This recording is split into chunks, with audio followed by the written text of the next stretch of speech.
Okay, today we're going to be looking at section 6.2, which is solving systems by substitution. Hopefully by the end of this section you can say I can solve systems of equations by substitution and I can analyze special systems of equations. So, systems of equations again, two or more systems that are working together. A solution of the system, once again, is an ordered pair that makes the system true. So once again, this solution 5, 3, if you were to put it back in, 2 times 5 plus 3, that does equal 13. And a negative 6 times 5 plus 4 times a 3 does equal a negative 18 because I got a negative 30 plus a 12. So a solution is an ordered pair that works for both of the equations, therefore is a solution of the system. Okay, so what we're going to do here, we're going to look at a new method today. It's called substitution. And then we're going to compare it to the graphing solution. So substitution is simply this.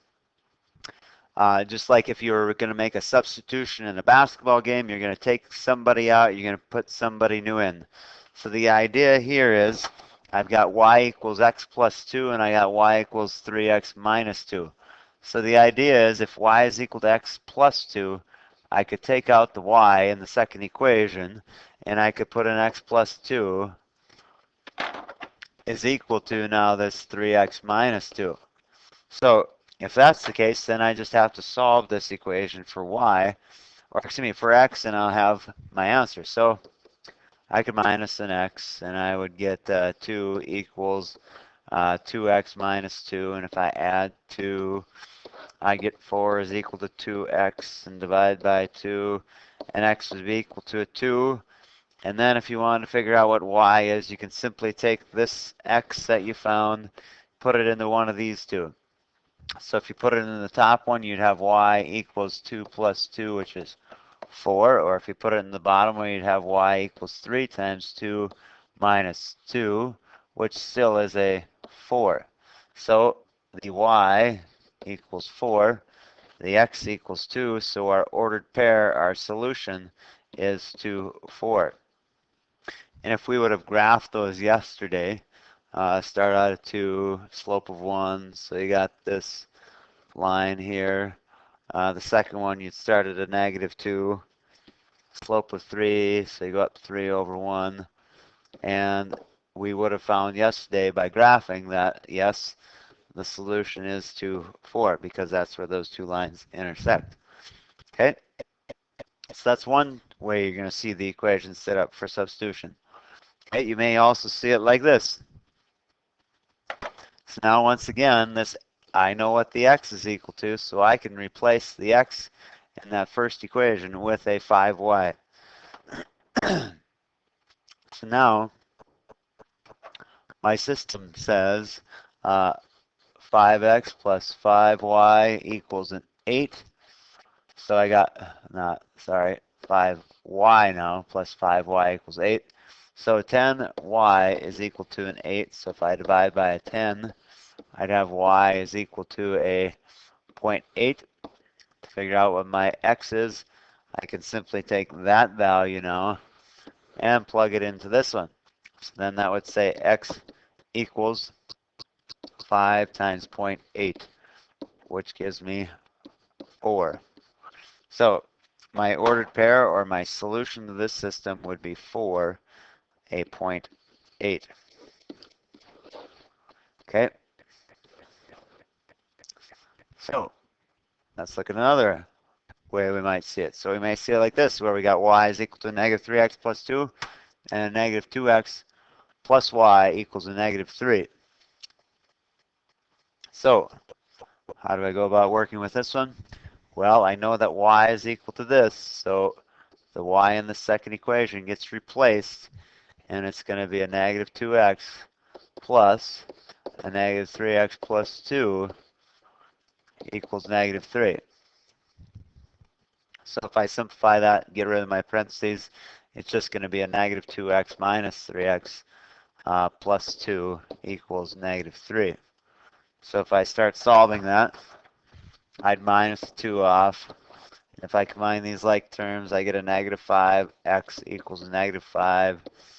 If you divide by the negative 5, you would get x is equal to a 1. To figure out what the y is, then I simply take that and I put it back into here, and that tells me that y equals a negative 3 times a 1 plus 2, which is a negative 3 plus 2, which is a negative 1.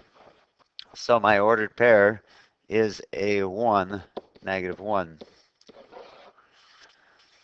Okay, let's look at yet another one. So now this one, what makes this one different? Well, I don't have one of the variables solved for yet. So on that first equation, I would have to do some work. I'd have to minus the 2x, and then I'd have y is equal to 13 minus 2x. Now that I know what one of the values of the the variables is, I can take that value, this 13 minus 2x, and I'm going to take that, I'm going to put it in for the y. So my new equation using this bottom equation would be a negative 6x plus 4 times the 13 minus 2x equals a negative 18. So if I do some simplifying, I get a negative 6x plus 52 minus 8x equals a negative 18. So my like terms, I get a negative 14x plus 52 equals negative 18. If I minus the 52 off, I get a negative 14x equals negative 70. Divide by the negative 14, and x comes out to be a 5.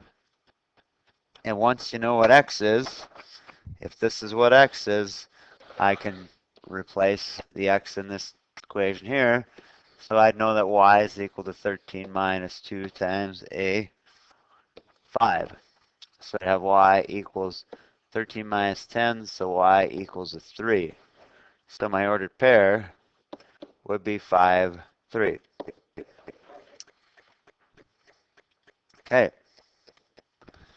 Now, we had some special cases yesterday. And so let's look at some of those special cases. So if I do my substitution step here, I know that y is equal to 1/2 x minus 6. So this right here goes in for the y. So I'd have a negative x plus 2 times 1/2 x minus 6 equals 4. If I distribute, I get a negative x plus x, or plus 1x minus 6, minus 12, excuse me. Minus 12 equals 4. So if you combine like terms, I end up with a negative 12 is equal to a 4. So what do we notice? Well, the x's canceled out, and I'm left with a statement, an equation that is not true. So what do we know? There is no solution. So if we think back, what kind of lines did we have? Well, if I graph that first one, I got a negative 6 and a slope of 1/2. This would have been the top line. If I think about the second line and think about cover-up method for a x and y intercept, the x-intercept would be a negative 4 for this second equation here, a negative 4, and the y-intercept would be a 2. So I could see if I graph those that I do have parallel lines, which means they're never going to intersect, so we'd have no solution.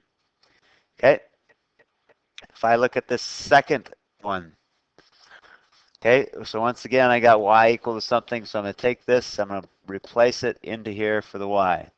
So I'd have a 2x plus 3 times negative 2 thirds x plus 6 equals 18. So if I distribute, I get 2x minus 2x plus 18 equals 18.